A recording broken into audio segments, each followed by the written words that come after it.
Assalamualaikum warahmatullahi wabarakatuh.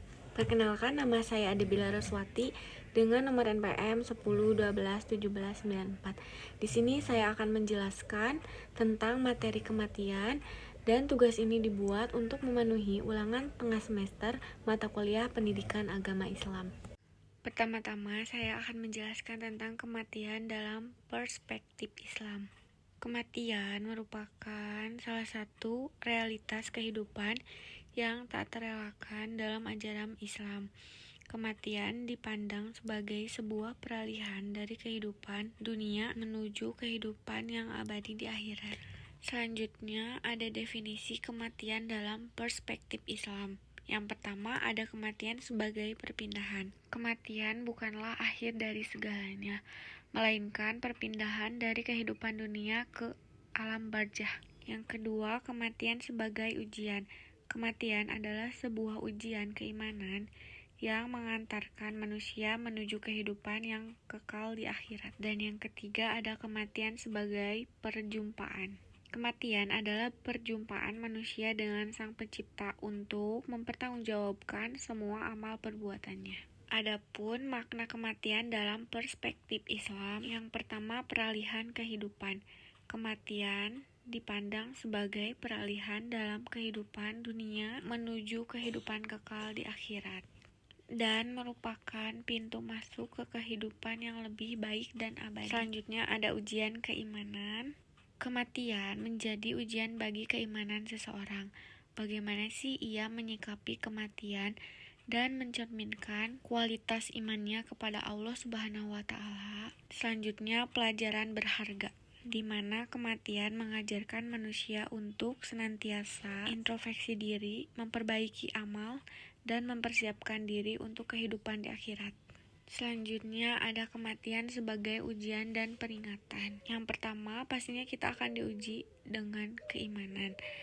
Kematian seseorang merupakan ujian bagi keimanan seseorang. Bagaimana sih ia menyikapi kematian akan mencerminkan kualitas imannya kepada Allah Subhanahu wa Ta'ala. Dan yang kedua, peringatan akan kehidupan di akhirat, di mana kematian mengingatkan manusia akan kehidupan akhirat yang kekal dan abadi, menjadi peringat untuk mempersiapkan diri dengan amal ibadah dan soleh. Dan yang ketiga, memotivasi untuk memperbaiki diri, di mana kematian itu menjadi motivasi bagi manusia untuk senantiasa memperbaiki diri, untuk memperbanyak amal ibadah, kebaikan, dan mempersiapkan diri untuk menyikapi kehidupan yang selanjutnya.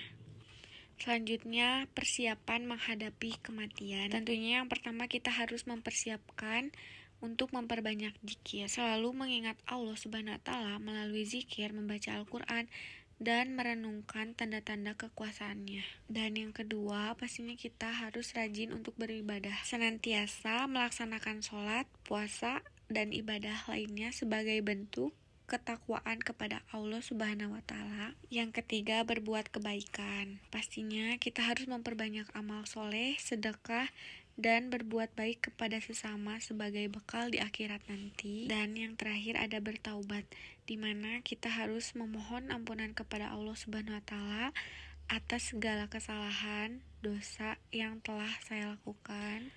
Selanjutnya saya akan menjelaskan tentang proses kematian dan apa yang terjadi setelahnya.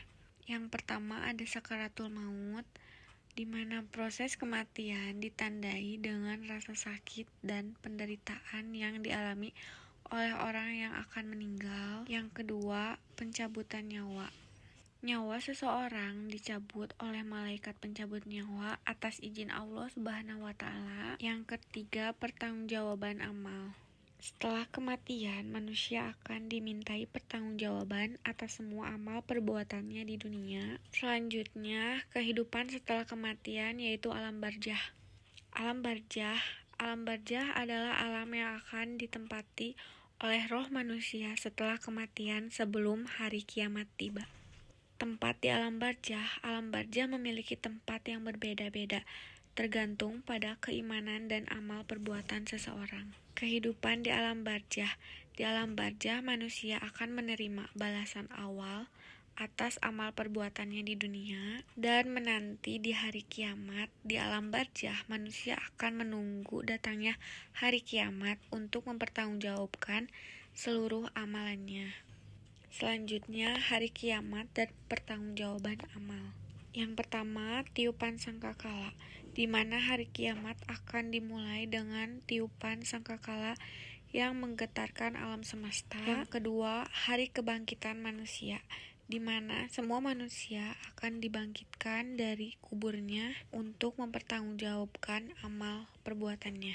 Yang ketiga, penilaian amal, di mana manusia akan diadili dan dihisab atas semua amal perbuatannya di dunia.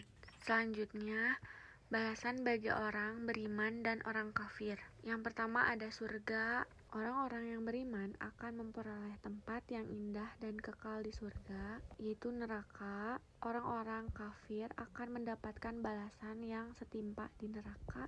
Dan yang ketiga ada keadilan. Allah Subhanahu wa Ta'ala akan membalas setiap orang sesuai dengan amal perbuatannya. Selanjutnya, keutamaan mengingat kematian. Yang pertama ada mengingat manusia. Mengingat kematian dapat mengingatkan manusia akan tujuan hidup dan mendorong untuk melakukan kebaikan. Yang kedua, menghapus dosa. Tentunya mengingat kematian dapat menghapus dosa dan mencegah dari perbuatan maksiat. Yang ketiga, mempersiapkan diri, di mana kematian dapat mendorong manusia untuk mempersiapkan diri menghadapi kehidupan di akhirat nanti. Selanjutnya, bukti-bukti kematian dalam Al-Quran dan hadis. Tentunya dalam Al-Quran menyebutkan kematian sebagai sesuatu yang pasti terjadi dan harus dihadapi oleh setiap manusia.